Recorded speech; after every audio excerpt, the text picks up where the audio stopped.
Alright, what's going on my stock market bulls and bears? I am your host Terry. Welcome to the channel By the Dip. Alright guys, and in today's video, going back with some LCA GNOG updates.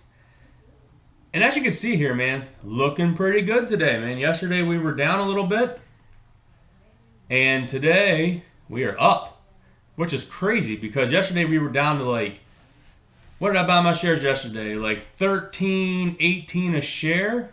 And if you look here today, we are up over 6.34% today.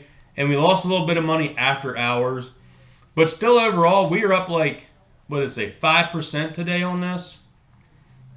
On the portfolio side? Yeah. 4.91% on LCA, so let me get this out of here. Here we go. Yeah. $13.90 a share at 4.91% positive for the day, so I'm happy with that. I'll take that every day. Up 5%. Guys, I told you, hang in there, man. Hang in there. LCA is going to come around sooner or later. Like I said, you know what to do if you appreciate these LCA GNOG updates. Hit the thumbs up. Join the Thumbs Up Nation, man. It really helps me out. Appreciate it. Leave a comment down below. I'll reply to everyone. Okay, so let's get into it. What updates do we have? Go here to the SEC filings. No updates since the 13th, so we're still waiting on an SEC filing update. So no changes there, but like I said, checking it daily for everyone. And if we go here to the New Jersey revenues and looking at what we got, as you can see, the newest thing that you can highlight is August. So we still are waiting for September gross revenues for the internet gaming to come out on the New Jersey for Golden Nugget. So we're waiting on that. Guys, I even went in as far to check TILMAN FERTITTA's all his social media channels. Went on his Facebook, wasn't no updates. Went on his Instagram, wasn't no updates. But it does seem that TILMAN as a little active on his Twitter. So the only update I can find is that he posted here like 14 hours ago, said he barely knew BJ Johnson, read about the story, how someone's life was tragically cut short. So he did, you know, a nice in memory of someone here post. But then I saw back here he posted on October the 6th, so about 10 days ago, he was on CNBC Power Lunch again, and it's about reopening America and the state of the restaurant business, which is very important because, as you guys know, he owns the Landry's, which has the bubblegum shrimp and all that. So it's very... Oh, he also owns Rainforest Cafe, which is really interesting because that's a cool restaurant. If you never ate at a Rainforest Cafe, definitely go check it out, man. It's a cool thing. So I did find this clip here for you all. So here he talked about that, and then here we have this clip that we can watch where TILMAN was interviewed about the restaurant state, and I'm going to move that out of the way. Before we get into it, man, any of my anime fans out there that love horror for Halloween, check this out. A buddy of mine did this. So, how cool is that, man? Jason Voorhees holding his machete, and he sees his reflection in the shine of the machete, and there's a tent in the background of a naked woman in there. So, yeah, that is pretty cool, man. If anyone's interested in checking out these cool artworks, I have a buddy that does them. Comment down below, and I'll send you over to his website. You can check everything out. So, all right, man, let's get back in here to it. Let me get the box out of the way so we can watch this video. And let's watch this interview about what he has to say. I love hearing TILMAN and what he has to say because the man's running GNOG, so it's very important that we listen to what he has to say about everything. Restaurants operating at that level. I mean, we know the numbers just don't add up. I know you can subsidize from maybe other parts of the business empire, but how long can this go on? Well, I mean, your restaurants are not going to last at these kind of numbers, okay? Anybody who has a restaurant in New York that's full service, casual dining at 25% is going to go out of business. And, I mean, it's really a shame because people have taken years and years and years to build these restaurants up.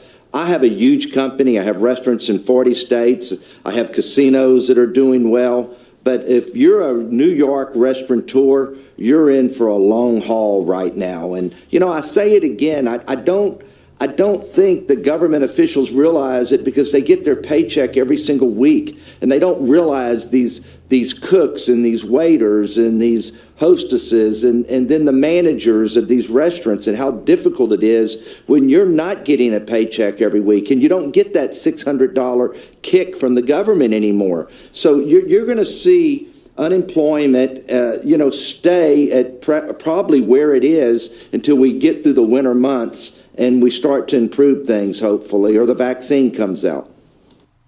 And we're just going to pause it there, guys. And he brought up some real good points. Number one, he's mainly referring to New York because they're keeping things shut down. Now, he has restaurants, he has casinos, and resorts everywhere. And if you notice there, he did mention that casinos are doing good right now. And he just opened up the casino in Lake Charles, Louisiana. So that's good news. We know that Atlantic City's up and running.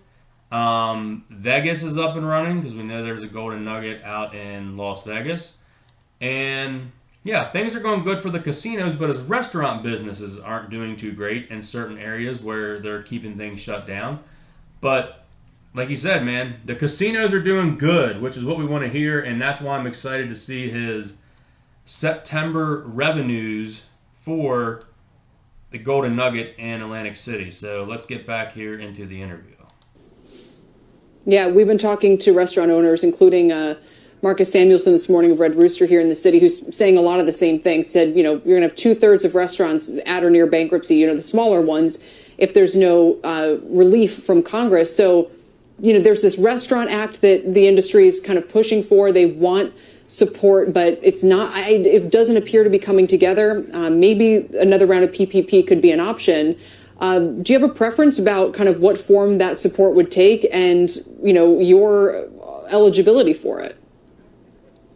Well, I mean, my whole problem has been I definitely want to take care of the small mom and pop businesses, and I think we should take care of the airlines. But you can't leave people out like me. Okay, I'm a 100% owned family business, and don't punish me just because I'm big and I provide 60,000 jobs out there, because I can't make a 60,000 payroll if they shut us down again, and I don't want to have to lay my employees off again. And so there's got to be something that treats everybody. You can't just. Why should my employee or an employee of any business? Because forget about the ownership, okay? But why should an employee, because you work for a billionaire and you don't, okay, or the person that isn't the front person of the company? I know people that have billionaires that really own the restaurants, and the chef-driven restaurant only owns a small percentage, but they were all able to take PPP money because they're not in the forefront like I am. I just want to see everybody treated the same. The government definitely needs to come in and help everyone, but it should be for all employees of all businesses, especially restaurants and retail. And don't look at ownership. Yeah. Make the money go to the employees. Don't worry about me.